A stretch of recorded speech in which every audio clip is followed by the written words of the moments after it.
Madam President, I really believe there's a reason why some of my Republican colleagues themselves have delayed the Blanche nomination. Because this is actually no ordinary nomination. We haven't had a moment like this under Donald Trump where Republicans themselves have stopped the vote. Because this is not simply a vote about one man, it is a vote about whether the Department of Justice will remain independent of the President of the United States. The Attorney General of the United States of America has one client, not a political party, not a president, not a wealthy donor, not a political movement.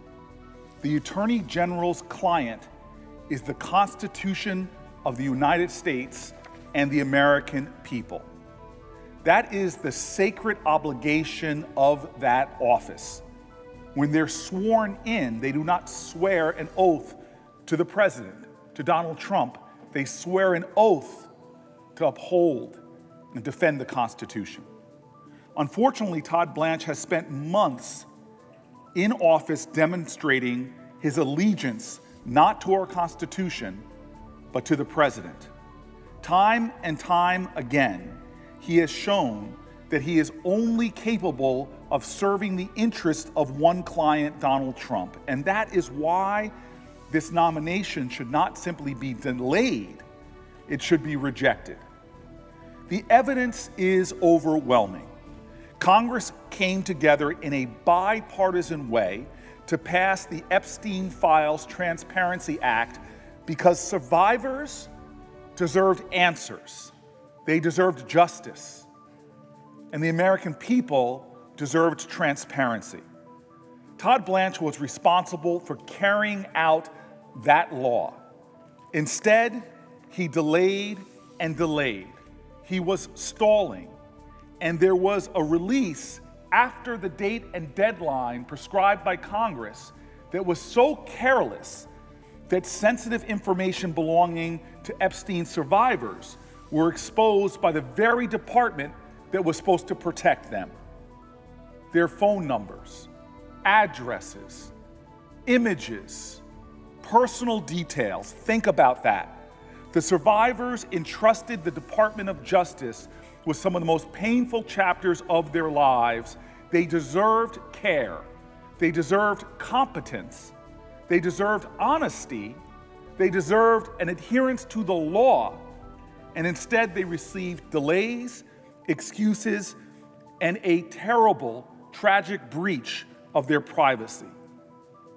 Then came the request of meeting with the survivors.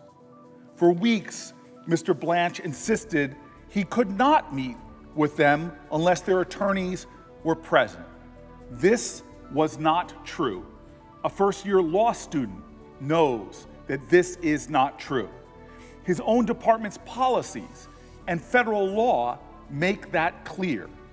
And when he finally did meet with them, the survivors, because a Republican senator demanded he do it, the survivors described the meeting as disappointing. They said they felt gaslit.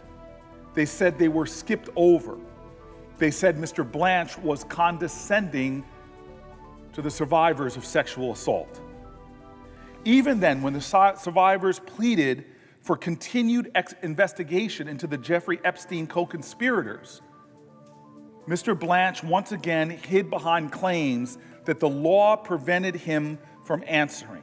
So we simply have to ask the question, who is Jeffrey Epstein serving here?